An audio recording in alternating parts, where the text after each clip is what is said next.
Ayun na nga mga idol, tayo babiyahe ko naman sa umaga nito. Tayo po ilang bahay mga idol, dami.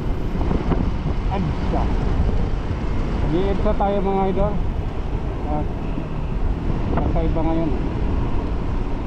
Kailangan natin siya i-edsa dahil sarado yung kabilang karsada nito, yung Ayala, yung tapat nitong karumpong nitong Makuli, Ayala po yun. Sarado po sa mga silita. Araw. Alright mga idol,